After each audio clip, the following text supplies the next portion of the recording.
I know you've said in the past that you are doing for money what email did for communication.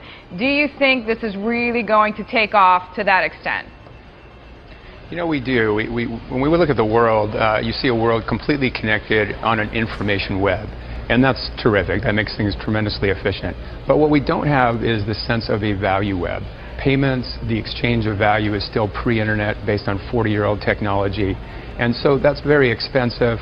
That really slows e-commerce. Lots of parts of the world don't have the ability to make payments.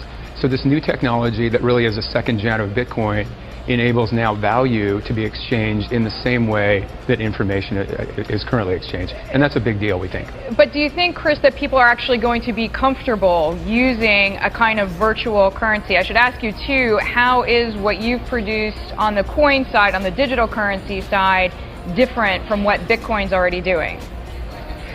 So what Bitcoin set out to do is really build a new currency that had no central bank. So in a way, Bitcoin is sort of a way of storing value.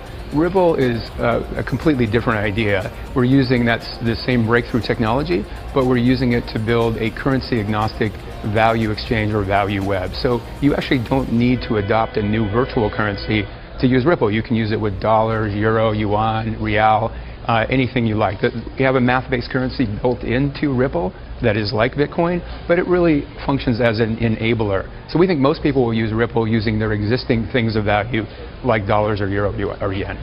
So to what extent, Chris, are you seeing pushback? I know one of the companies that you risk taking market share from is a company such as Western Union. I mean, this is a pretty regulated space. To what extent are you facing headwinds like that?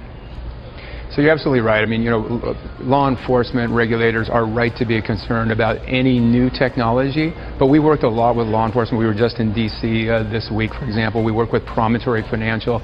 So we think that regulators will, if you can express the potential of these to really help business and commerce, and at the same time show that they're actually more transparent systems for catching the bad guys and eliminating bad things that can happen with financial systems, we think that's a win-win, and we think that that is the case with these new exciting technologies. Now, I know you've done some successful fundraising. Andreessen Horowitz is just one of your more famous backers. What are you doing with the money?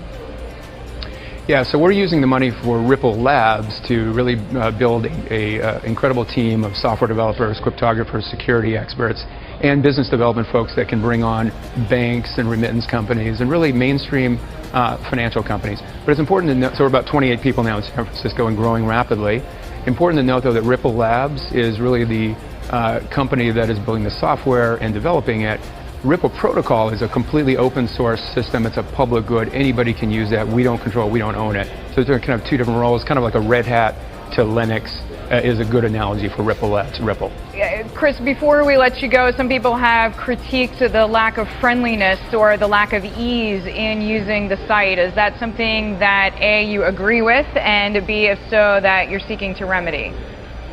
Yeah, so we've been focusing to date on really building the network, building the fundamental architecture to make it easier for other developers to build on top of Ripple. Ripple is really like the pipes and the foundation.